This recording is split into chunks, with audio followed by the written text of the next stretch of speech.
This podcast is created by Home Build Zambia to help you as you start and manage your home building project.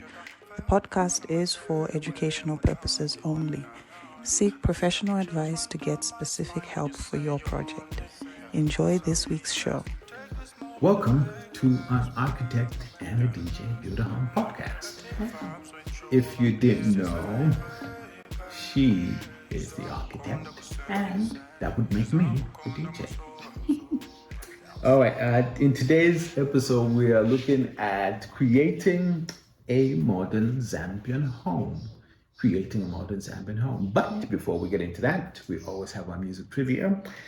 And our trivia for today, this is both, the clue has both the title and the artist. And this is the clue. We intend to cause havoc. We intend to cause havoc. Not so very energetic bones. Not so very energetic bones. Yeah, remember that clue has both the artist and the title of the song. We intend to cause havoc, not so very energetic bones. It's a classic Zambian song, so you need to know your Zambian music from the 70s. Yeah, so if you think you know what it is, do let us know. Yeah. Okay, let's get into today's topic. Yeah. Creating a modern Zambian home. Yeah. So I suppose the question would be, what is modern? In this case, what would be modern? Modern, we're just looking at something that's current, that's in the times, it's contemporary, it's dealing with now, as opposed to traditional. Okay. Yeah. So, as opposed to not traditional.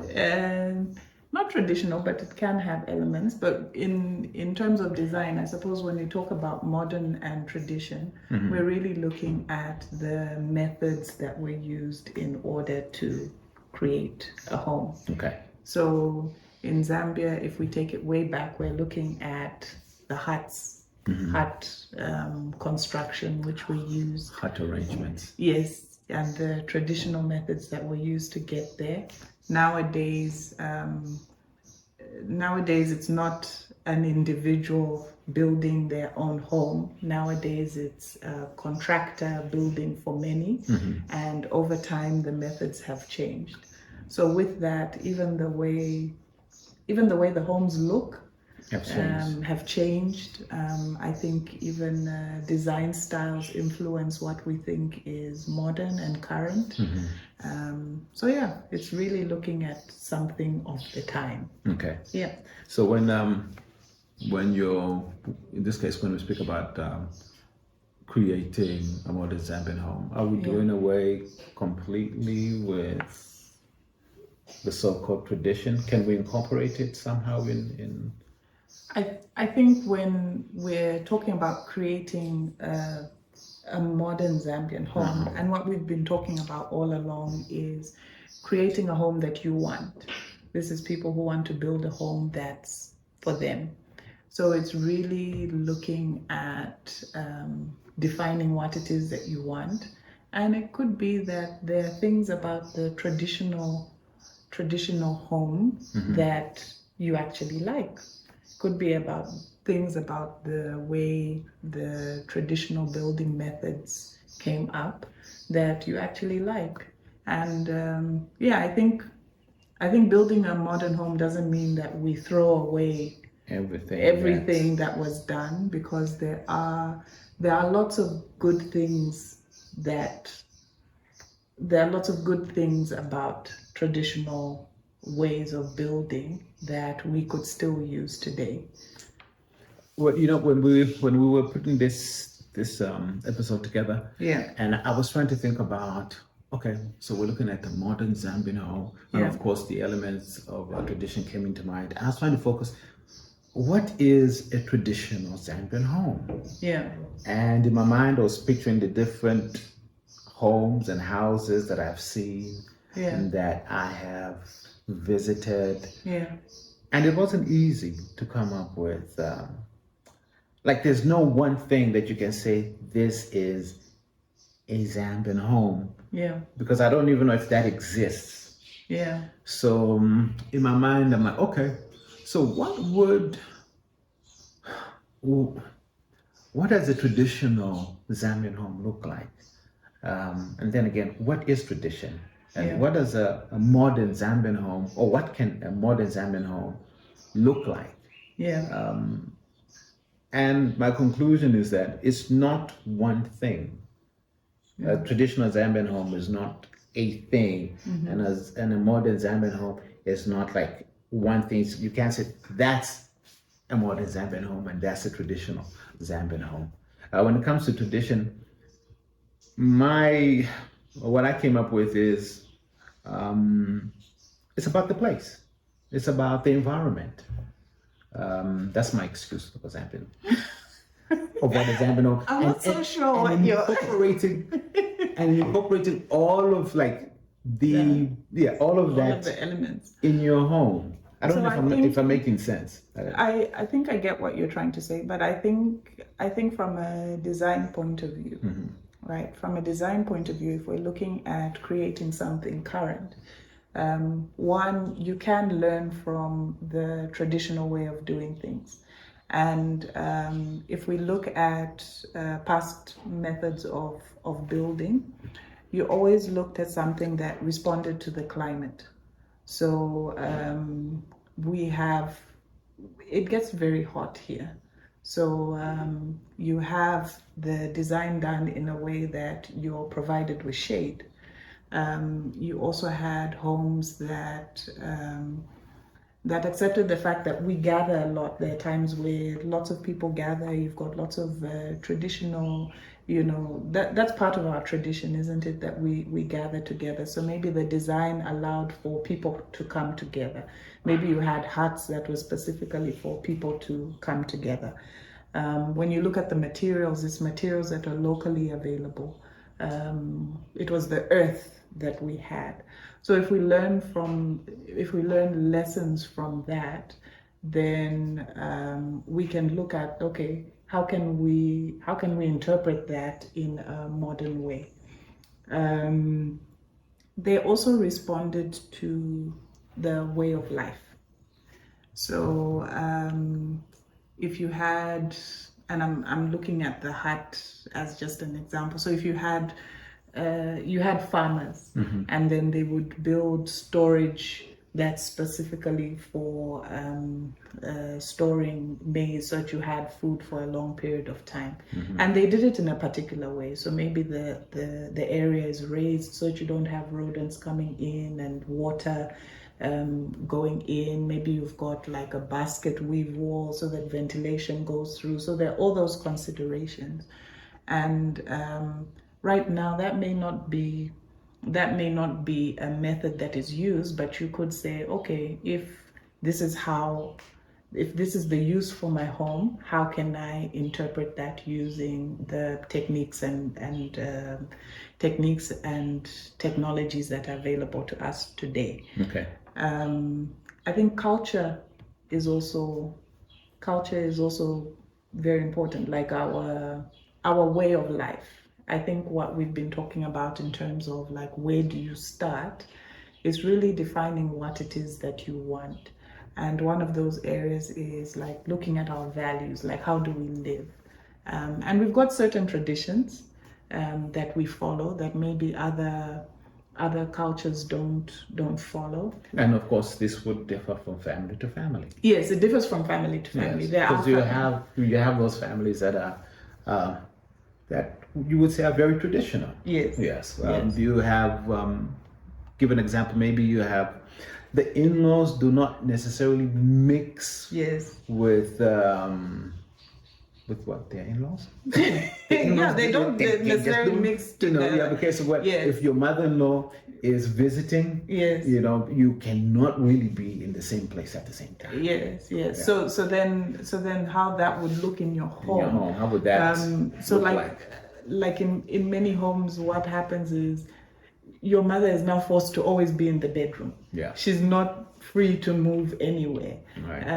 But maybe if that is like really, really important to to you, you then think, how do I arrange the home, or how do I communicate that I want my home to be arranged so that this visitor who comes Will feel often at is home. important and they feel at home, and we've got spaces where we can interact. So that Okay. might mean that you've got a space where your mother can sit, or like guests who there are certain guests who you're like, okay, this is a place that's comfortable for them. But then you identify that at the very beginning when you're defining what you want. You identify that An example. this is, An example would be yeah, borrowing from the example that you just gave. If you're a traditional family, yeah, an open plan might not necessarily be the best for you. exactly.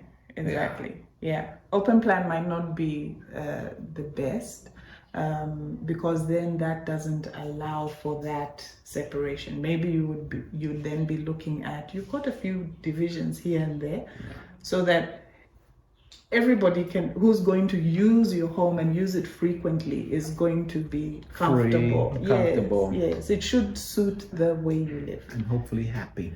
Yes. Yeah. Another example would be our way of cooking.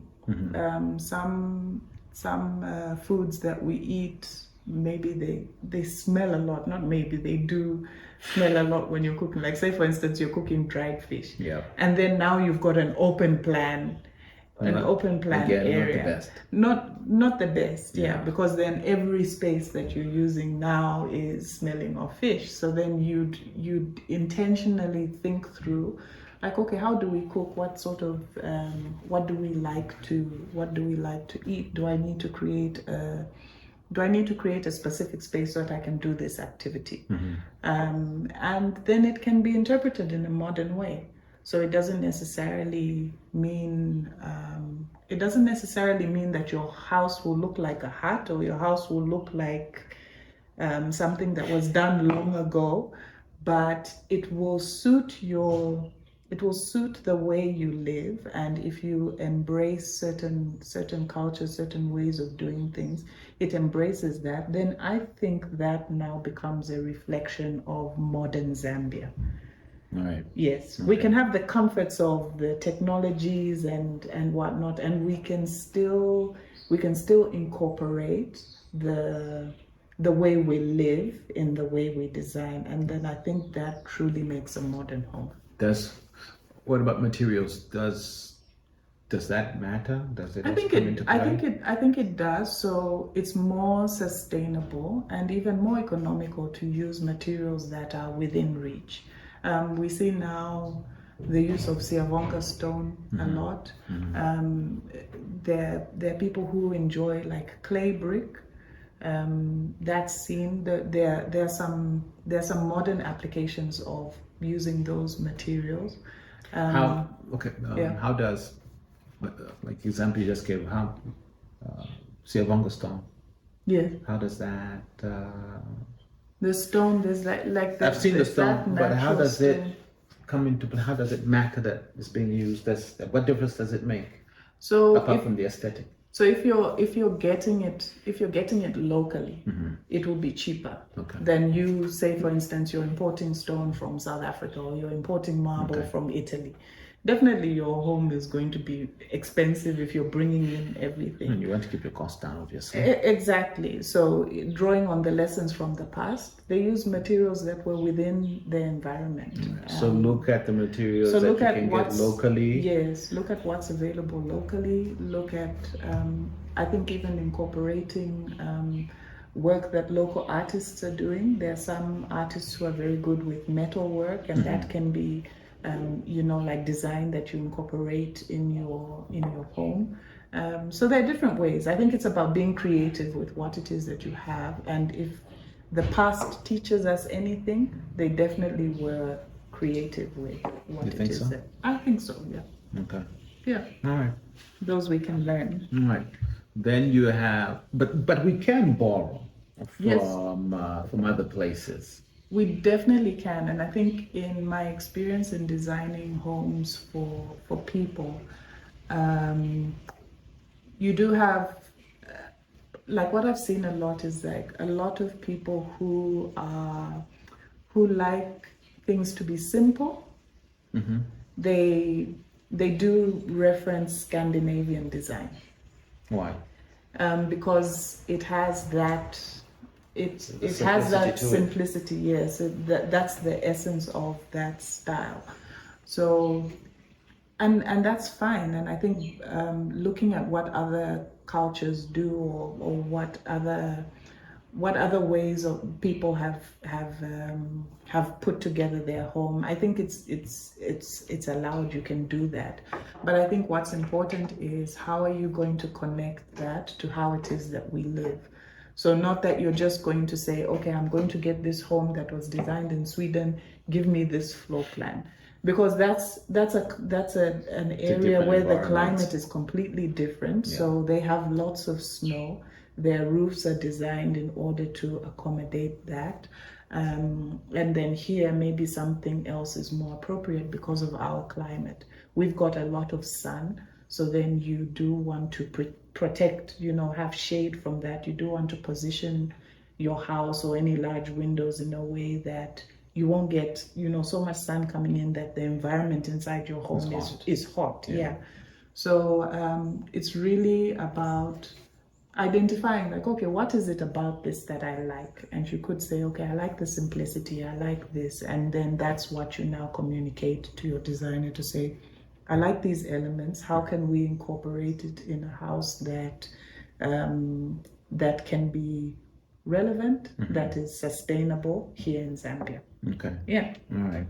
I think you had said something about getting the right information, access to information when it comes to building your home. No?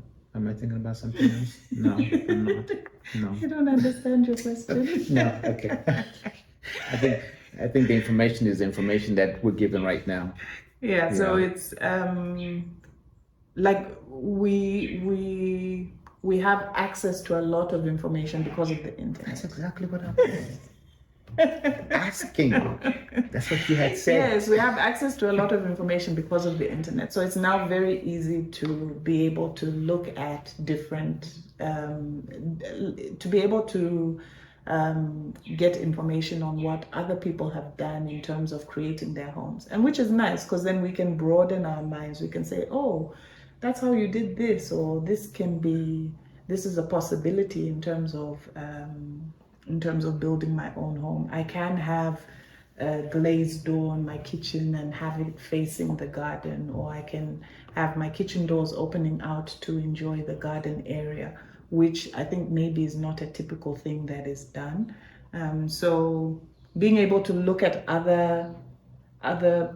the ways that other people have done it helps us to open up our minds. But again, you want to ground it into what can work here, what is available here, what can the contractors, the builders who are here, what can they do, what is possible, what materials do we have access to, so that you're building a home that's within the resources that are available to you. Yeah, from what we have spoken about today, creating a Zambian home, a modern Zambian home. A modern Zambian home, yes. My conclusion would be there is no one Zambian home, but rather a modern Zambian home is a state of mind. Yes. You've gone. No, trust me. It's a state of mind. And when I say state of mind, I mean one being deliberate, because a lot of times when people are building, they are not deliberate. Yeah. Thinking about what it is that they intentionally thinking about. What are we trying to create? What are we trying to create? What are we trying to build? And then in being deliberate and intentional, using what is local, what is around you. Yeah. And using it creatively. Creatively. And I think the more that people do that, the more we'll get a sense of, what is the modern Zambian home? Yes. But the modern Zambian home isn't just about how it looks. No. It's about how it connects to the way it is that we live life. Exactly. Yeah. That is an excellent place to end this episode. Yeah. Yeah. But do let us know, what is your idea of a modern Zambian home? Yeah. What are your thoughts? What are your thoughts? What do you think about it? Let us know. We would love to hear from you and hear your voice as well. Yeah. Thanks for keeping us company in today's episode, Creating a Modern Zambian Home, and we'll talk to you next time. Bye-bye. An Architect and a DJ Build a Home podcast is a Home Build Zambia production, recorded and produced in Lusaka. The show is hosted by Kalenga, he's the DJ, and me, Mphangela, I'm the architect. Video recording by Sharon Malama, music by Bless the Creative, technical support provided by Bless the Creative. You can find us on Instagram at home_build_Zambia or on our website homebuildzambia.com, or contact us by email podcast@homebuildzambia.com. Thank you for listening.